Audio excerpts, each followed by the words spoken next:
ito ay hango sa totoong buhay. Karanasan ito ni Osing. Taong 1985. Oton, Iloilo.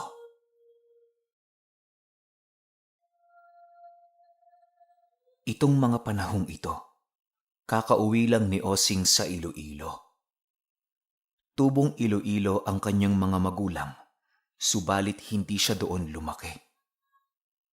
Sa ilang araw niyang pananatili sa kanilang bahay, mariin siyang pinaalalahanan ng kanyang mga magulang na iwasang makipag-usap kung kani-kanino. Hindi niya umano magugustuhan ang mga pag-uugali ng mga tao roon at sa kung ano ang kaya ng mga itong gawin sa kanya. Kapag naglalakad noon si Osing, hindi siya nilulubayan ng kanyang batang kapatid. Madungis man ang itsura nito, ginagalang yon sa kanilang lugar. Kapag kasama ni Osing ang kanyang kapatid o kahit sino man sa kanyang pamilya, walang nakakalapit sa kanya sa kanilang baryo. Isang araw, habang siya ay nakatambay sa labas ng kanilang bahay, biglang lumapit sa kanya ang kanyang ama. Meron itong suot-suot na salakot at pambukid ang buong kasuotan nito. Osing, may ginagawa ka ba? Samahan mo nga ako. May pupuntahan tayo. Wika ng kanyang ama. Sige ho, tay. Wala naman akong ginagawa eh. Matapos nilang mag-usap, agad din naman silang nag-umpisang maglakad patungo sa baryo. Akala ni Osing meron silang bibilhin noon. Subalit pagdating nila sa sentro, nilahad sa kanya ng kanyang ama na tutungo sila sa kaibigan nito. Ilang minuto pa ang lumipas, narating na nga nila ang isang malaking tahanan na merong ikalawang palapag. Alam ni Osing na mayayaman ang nakatira sa lugar na yon sa kadahilan ng napakaganda ng pagkakatayo ng bahay nito. Ilang ulit na niyang nasilayan ang lugar na yon, subalit hindi niya pa nagagawang makapasok roon. Eliseo! Magandang hapon sa inyo! Maaari ba kaming pumasok dyan?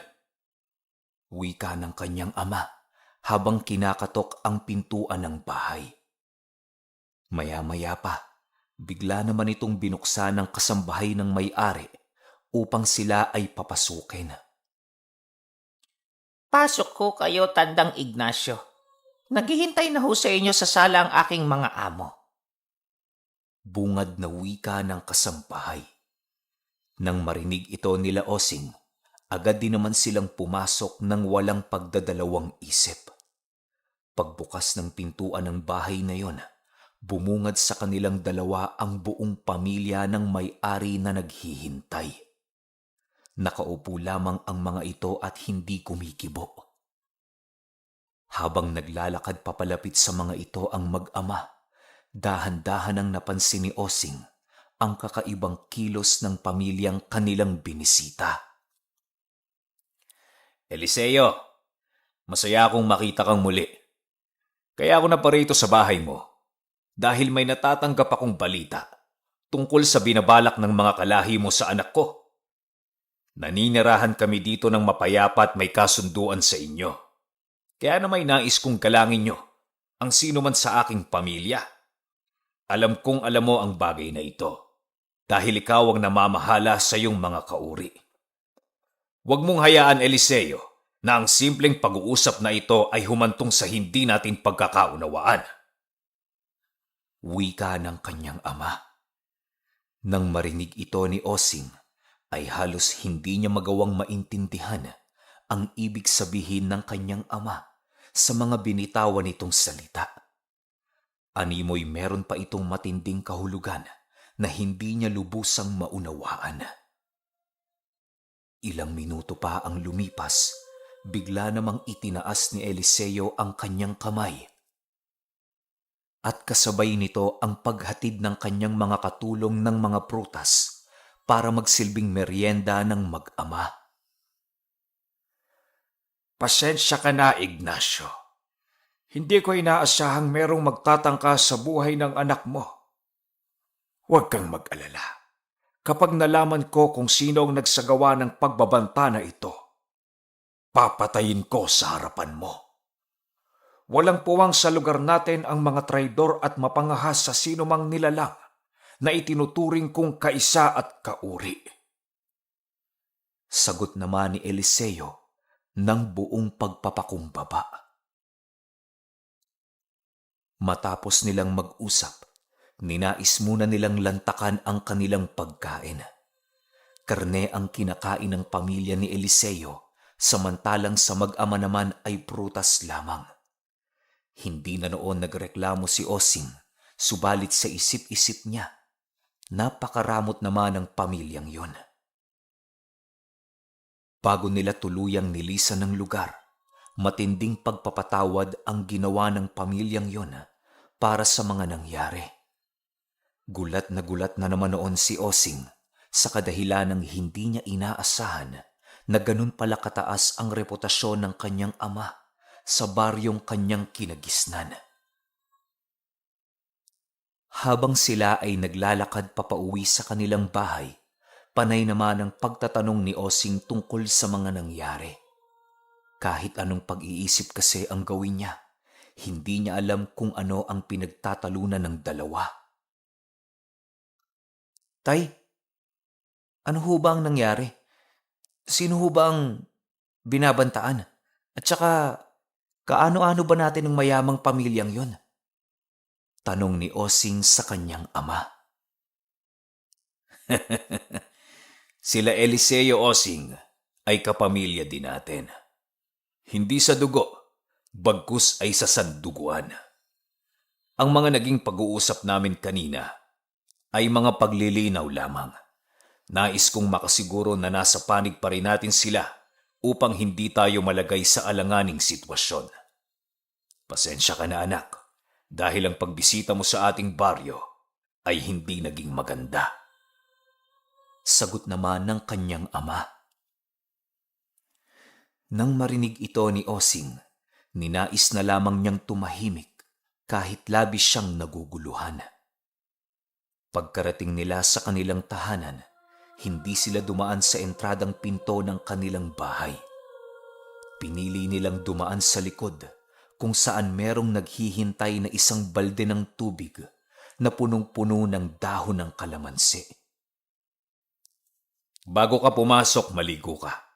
Basain mo ang iyong damit at isampay mo dito sa labas. Bili ng kanyang ama. Matapos itong gawin ni Osing, napansin niyang naghihintay na pala sa loob ng kanilang bahay ang lahat ng kanyang pamilya. Meron itong pinag-uusapan na para bang merong nangyayaring kakaiba. Dala ng kanyang kuryosidad, pinili niyang lumapit sa mga ito upang alamin ang kanilang pinag-uusapan. Habang nakikinig si Osing, doon niya dahan-dahang napagtatanto na ang pinag-uusapan ng mga ito ay tungkol sa lahi ng mga aswang na pasimpleng nagtatangka sa kanyang buhay. Habang patuloy niya itong pinakikinggan, ay halos hindi niya mapigilang mapaisip sa kung sino ang nagnanais na pumatay sa kanya. Maliban kasi sa wala siyang nakakasalamuhang tao, hindi din siya gaanong lumalabas sa kanilang tahanan. Ilang minuto pa ang lumipas, bigla na lamang napatanong si Osing ng, Tay, bakit naman ho ako pinagbabalakan ng mga aswang? Tsaka, totoo ba talaga ang mga yan? Sa Maynila kasi, parang nagsisilbing panakot lamang yan sa mga bata eh. Osing, hindi porket hindi mo nakikita ay hindi na totoo. Hindi porket usapin lamang ang bagay, puro ng kasinungalingan. Pakatatandaan mo na ang bawat istorya ay merong pinagmulang katotohanan. Sa ngayon, hindi ka man maniwala sa mga aswang, nais kong gawin mo ang lahat ng ibibili namin habang hindi pa namin nagagawang malaman ang salarin. Sagot naman ng kanyang ama. Kasabay ng pagwika nito ay ang pag-abot naman sa kanya ng kanyang ama ng isang talandrong nababalot ng mga usal at simbolo. Isuksok mo ito sa iyong bewang sa lahat ng oras. Huwag mo itong iwawala dahil ito ang magliligtas sa iyo sa oras ng panganib. Dagdag pa nito. Matapos nilang mag-usap, nag-umpisa ng magsara ng bahay ang kanyang mga kapatid. 4:00 pa lamang noon at sinisigurado na nilang nakasara ang lahat ng bintana nang sa gayoy maiwasan umano ang pagpasok ng masamang hangin. Panay din ang pagpapausok noon ng kanyang ina sa kanilang bakuran upang maitaboy ang mga masasamang elementong umaaligid sa paligid. Sa pagsapit ng takip silim, ay tanging mga magulang na lamang nila Osing ang nasa labas ng kanilang bahay. Nagbabantay ang mga ito sa kanilang paligid upang masigurong walang sino man ang magtatangka sa kanilang pamilya. Habang nakaupo si Osing sa sala, panay naman ang pagtanong niya sa nakababata niyang kapatid sa kung ano ang ginagawa ng kanilang mga magulang. Unang beses niya kasi itong nakita, kaya na may labis niya itong ipinagtataka. Hayaan mo lang sila, inay, kuya. Ginagawa nila yan para panatilihin kang ligtas sa ating tahanan. Ganyan din ang ginawa namin noong minsang bumisita ang pinsan nating galing Antique. Sagot naman ng kanyang kapatid.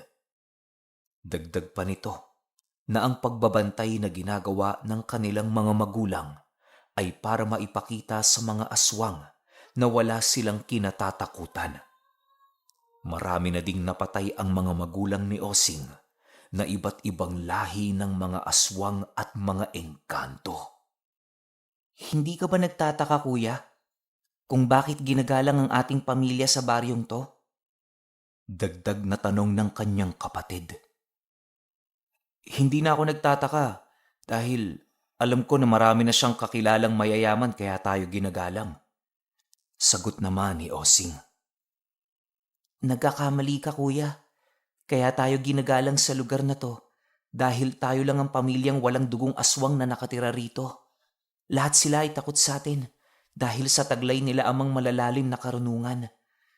Marahil ay hindi mo napapansin ang pag-aaligid dito ng mga aswang dahil ikaw ay baguhan pa lamang. Sagot naman ng kanyang kapatid. Nang akmang sasagot pa si Osing, bigla na lamang silang natigilan nang narinig nilang merong kinakausap ang kanilang ama. Dala ng kuryosidad ni Osing, pinilit niyang maglikha ng maliit na siwang sa kanilang dingding upang masilayan ang mga kaganapan sa kanilang bakuran. Pagsilay niya sa siwang na yon, laking gulat na lamang niya nang masipat niya ang kanyang ama't ina na pinaiikutan ng mga nilalang na bagong-bago sa kanyang paningin. Paglalarawan ni Osing sa mga ito, meron itong mapuputlang mga balat, mapupulang mga mata, matatalas na mga kuko at napakaraming pangil sa bunganga. Mahahaba din ang mga binti nito na animoy kayang tumalon ng ilang dipa. Dagdag pa niya na halos nasa 20 nilalang ang nasa labas ng kanilang bakuran. Hindi nakakapasok ang mga ito na para bang merong harang ang pumipigil sa kanila. Habang pinagmamasdan nito ni Osing, bigla niyang narinig ang kanyang ama na nagsasabing, "Hindi pala ang kan ni Eliseo ang nagbabanta sa anak ko. Aba, mabuti naman kung ganon."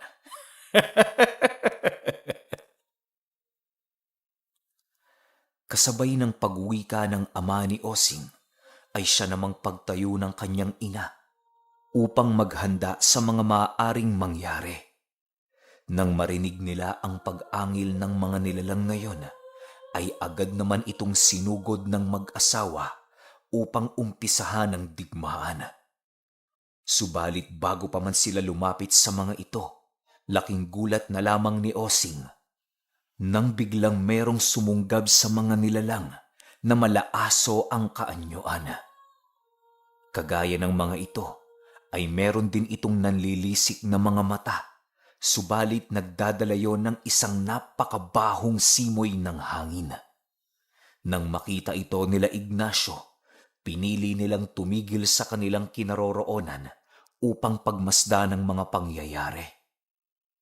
Maya-maya pa, biglang merong humarap sa kanilang isang aswang na dahan-dahang nagbabago ng kaanyuan.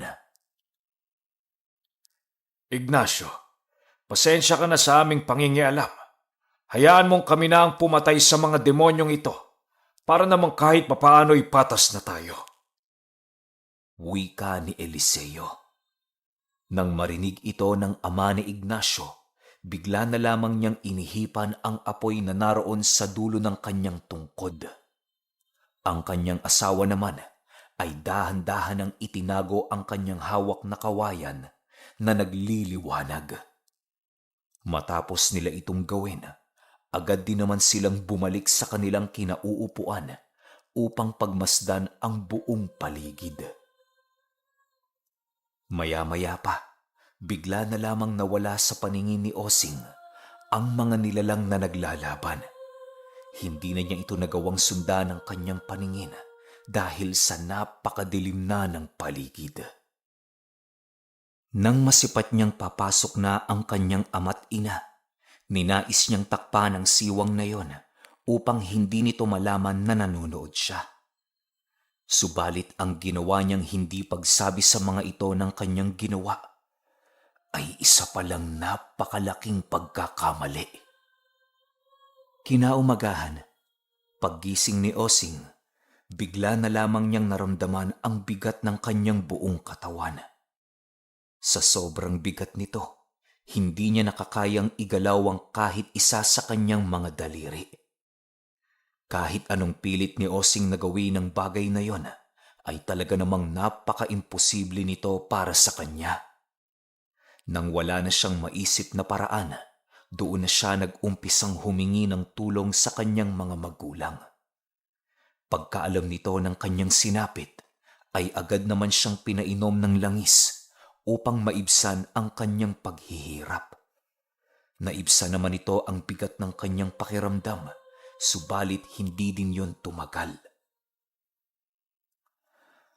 Habang patuloy na lumilipas ang oras, paiba-iba na ang nararamdaman ni Osing sa kanyang katawan.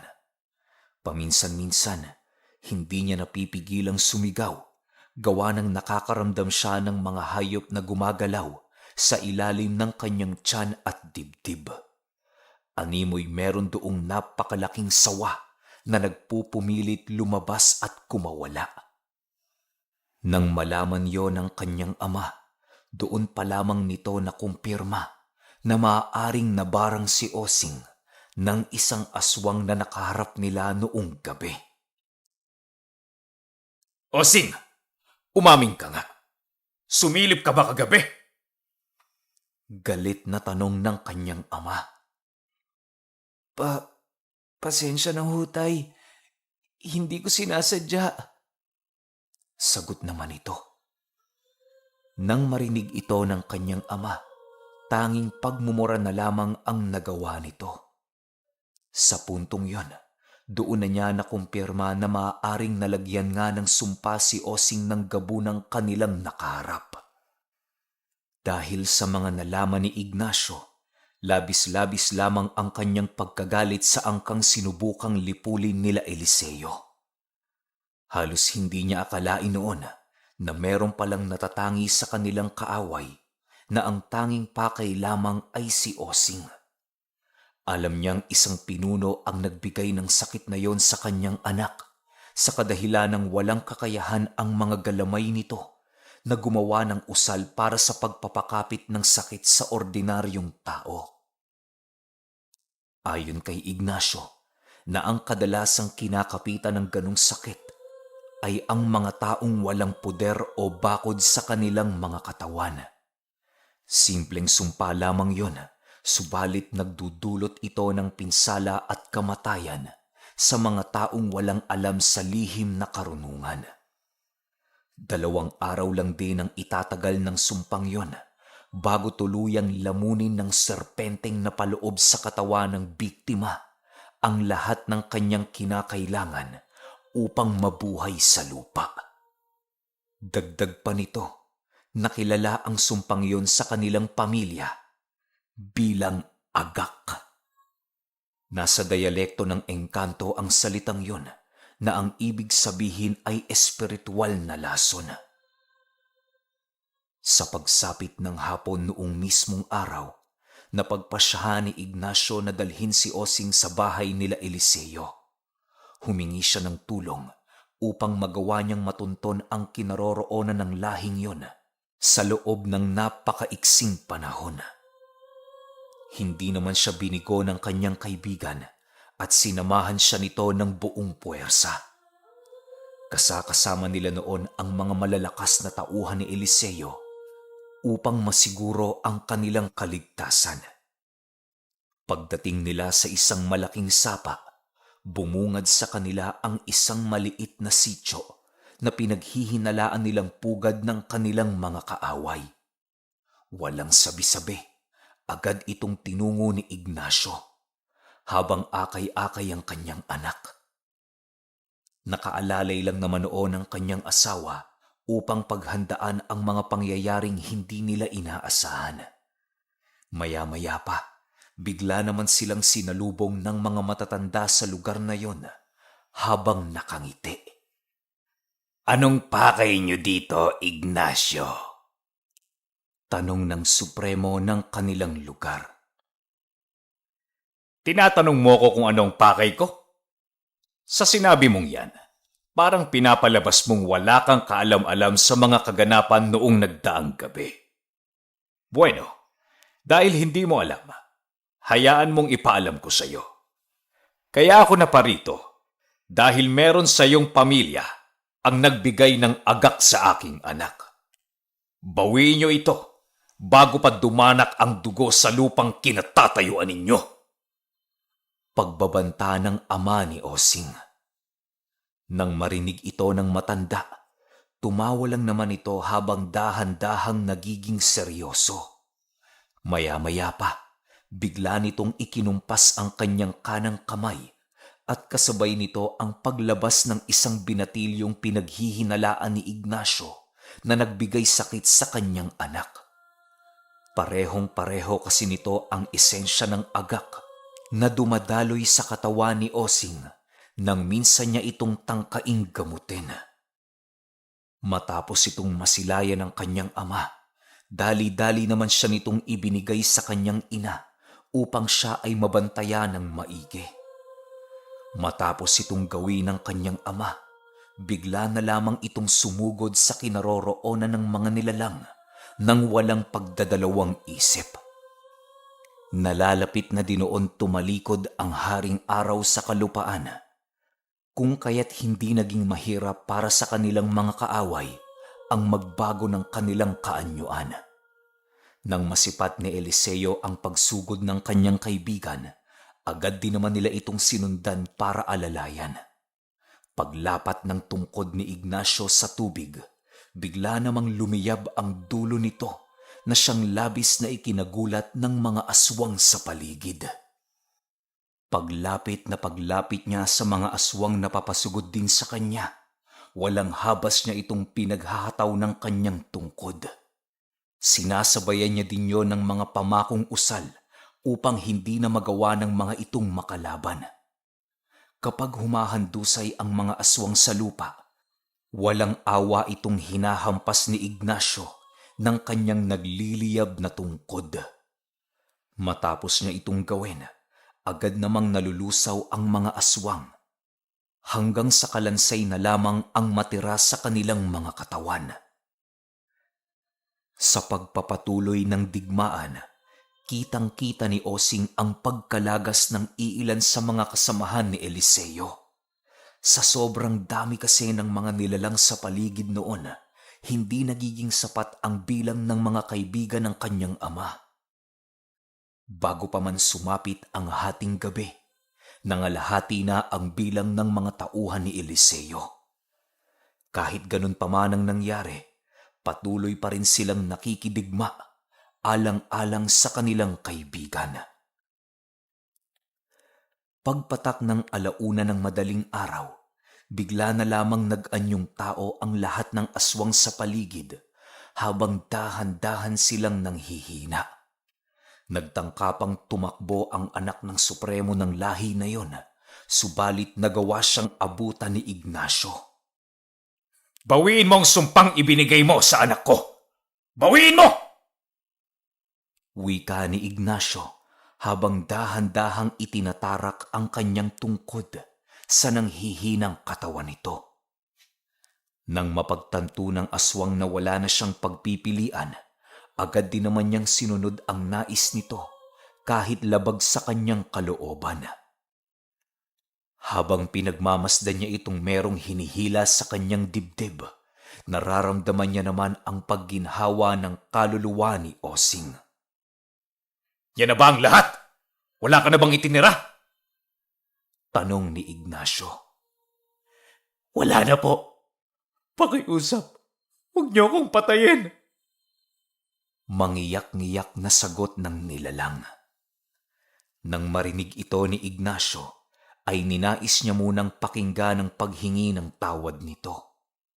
Nais niyang makasigurado na taos-puso ang lahat ng katagang binibigkas nito upang kahit papaano'y magawa niya itong mapatawad. Ilang minuto pa ang lumipas, hindi na nagsalita ang nilalang at tanging pag-iyak na lamang ang ginagawa nito. Tahan na, pinapatawad na kita. Ngunit hindi sapat ang kapatawaran kong ibinigay sa iyo para mapawalang sala ka sa lahat ng kasamaang nagawa mo sa ibang tao. Magdusa ka sa impyerno at magsisi ka ng walang hanggan. Wika ni Ignacio. Matapos niyang magsalita, agad din naman niyang sinilaban ng apoy ang buong katawan nito. Tanging pagsigaw na lamang ang nagawa ng nilalang habang patuloy na nilalamon ang kanyang katawan ng apoy na nanggaling sa tungkod ni Ignacio. Matapos niyang gawin ang bagay na yon, agad din naman niyang kinuha ang hintuturo ng binata upang gawing gamot sa sakit ng kanyang anak. Ipinainom niya ang durog na buto ng aswang kay Osing para masigurong tuluyan na itong gumaling. Kinaumagahan, naging maginhawa na nga ang pakiramdam ni Osing. Labis siya noong nagpapasalamat sa kanyang mga magulang at mga kaibigan nito para sa mga sakripisyong kanilang ginawa, mailigtas lamang ang kanyang buhay. Napagpasyahan na din niya noong bumalik na sa nakamulatan niyang lugar upang kalimutan ang lahat ng mga nakakatakot niyang karanasan. Nang makapag-asawa na itong si Osing, patuloy niya pa ring isinasalin ang kwentong ito tungkol sa kanyang karanasan noong minsan siyang malaso ng aswang gamit-gamit ang aral ng agak. At palagi niyang ibinibida sa lahat ng taong kanyang nakakakwentuhan ang tungkol sa kanyang tatay na kinakatakutan ng mga aswang.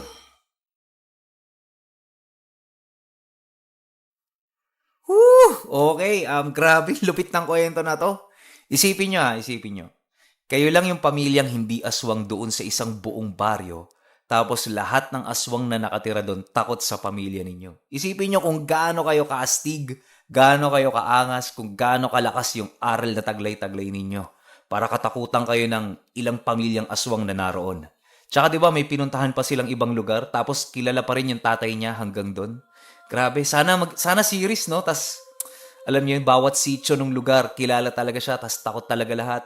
Pag may sakit sa lugar nila, sa kanya lumalapit. Kaso wala, isang kwento lang eh. Pero kayo, kung may opinion kayo sa kwentong ito, i-comment nyo lang sa baba. Yun lang.